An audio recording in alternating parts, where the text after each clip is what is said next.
क्या आपने कभी सोचा है कि भगवान श्री कृष्ण को मोर मुकुटधारी क्यों कहा जाता है? उसके मुख्यतः 5 कारण सामने आ जाते हैं।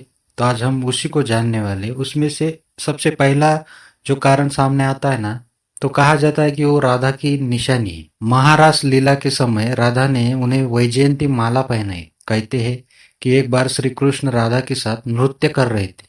तभी उनके साथ ही झूमकर नृत्य कर रहे एक मोर का पंख भूमि पर गिर गया।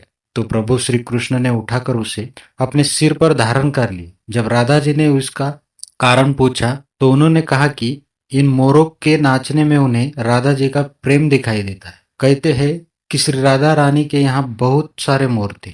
यह भी कहा जाता है कि बचपन से माता यशोदा अपने लल्ला के सर पर मोर पंख को सजाती थी। वैजयंती माला के साथ ही मोर पंख धारण करने की एक बड़ी वजह राधा से उनका अटूट प्रेम है। मात्र इस एक बात के अलावा अन्य बातें भी सामने आती। उसमें से 2 नंबर की बात कहते हैं, जीवन के सभी रंग।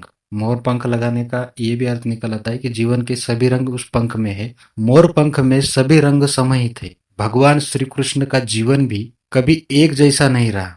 उनके जीवन में सुख और दुख के अलावा कई अन्य तरह के भाव भी थे। मोर पंख में भी कई रंग होते हैं। यह जीवन रंगीन है।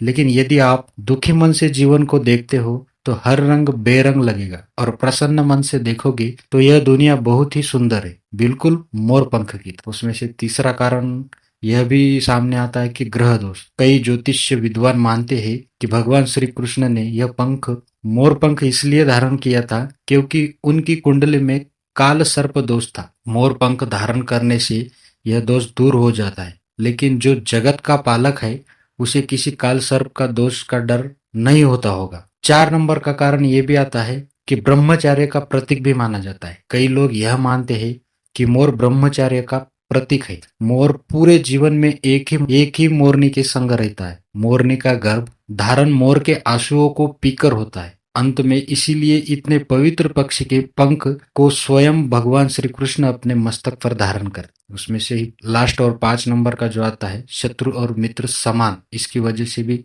लगाते कहते हैं कि भगवान श्री कृष्ण मोर पंख धारण करके यह संदेश देना चाहते हैं कि मेरे लिए दोनों ही समान है। श्री कृष्ण के भाई शेषनाग के अवतार में थे और मोर तो नाग का शत्रु होता है। मोर पंख को माथे पे लगाकर उन्होंने यह बताया है कि मित्र और शत्रु के लिए उनके मन में समभाव है।